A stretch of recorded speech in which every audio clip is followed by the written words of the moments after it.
I will never forget the look on Karen's face when the red and blue flashing lights danced over her perfectly manicured lawn. She stood there with her arms crossed, wearing that smug smile she always wore, dramatically pointing at our gate like it was the epicenter of some scandal. The two police officers approached slowly, and through the surveillance camera, I saw one of them touch his earpiece and listen intently. His skeptical gaze shifted to Karen, and then his expression changed. "False alarm, ma'am," the officer said firmly.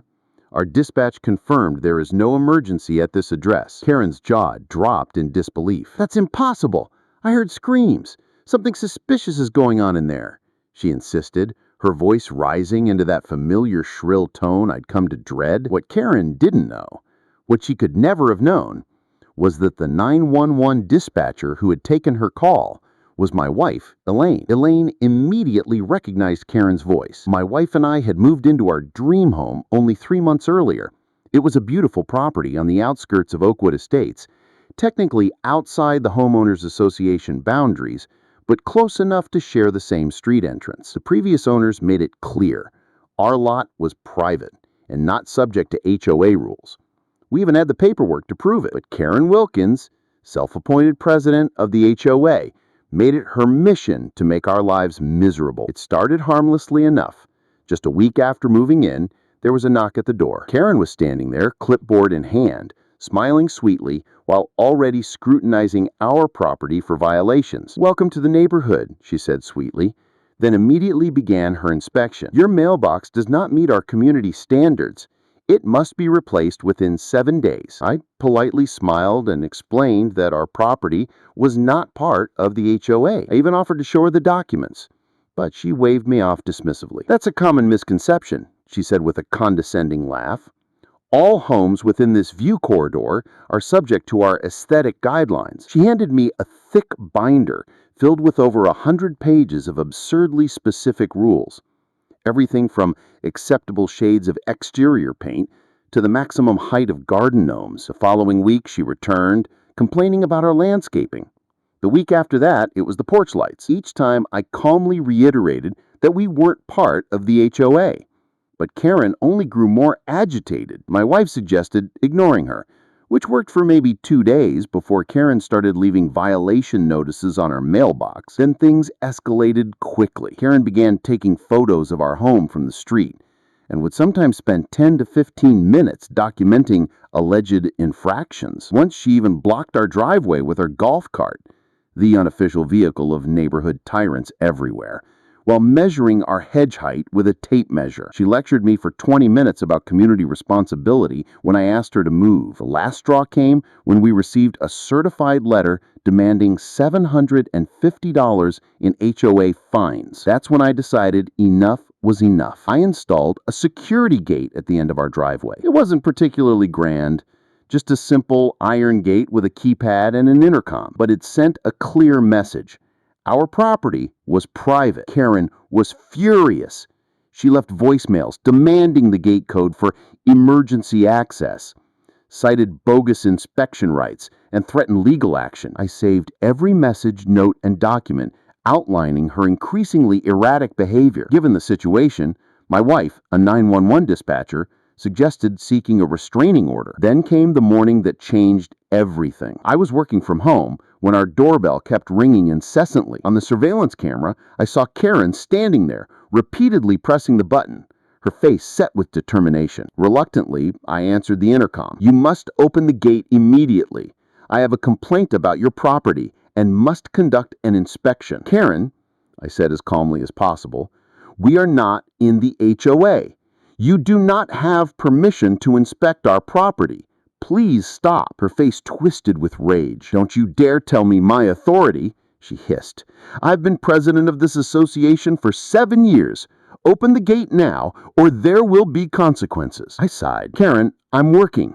Please leave, or I'll have to report harassment." "You'll regret this," she spat, before strumming back to our golf cart. About 20 minutes later, the security system alerted me to movement at the gate. I saw Karen on her phone, frantically gesturing toward the gate. I turned up the volume just in time to hear her say, "Yes, I need police immediately. I heard screams from inside. Don't open the gate. Someone might be hurt.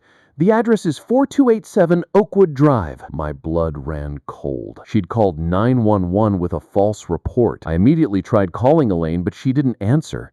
She was on duty and often couldn't take personal calls. I could only wait anxiously while Karen paced back and forth in front of our gate, occasionally glancing triumphantly into the camera. What I didn't know then was that Elaine was the dispatcher who took Karen's call. Elaine immediately recognized Karen's voice, the same woman who'd been harassing us for months, and Elaine knew our address and knew there was no emergency. By protocol, Elaine couldn't just hang up, but she marked the call as potentially false and dispatched officers for a welfare check instead of a full emergency response.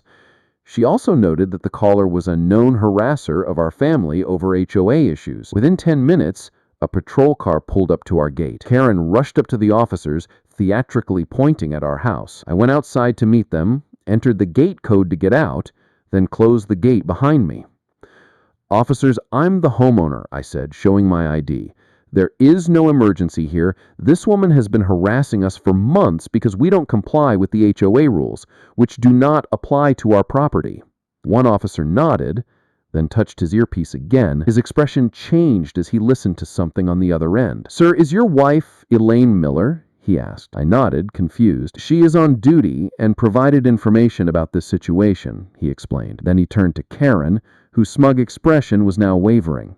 "Ma'am, did you call 911 reporting screams and a possible emergency at this address?" "Yes, and you didn't open the gate. Someone could be hurt inside." The officer's face hardened. "Ma'am, your call was answered by this man's wife, who informed us about your repeated harassment of this family over HOA issues.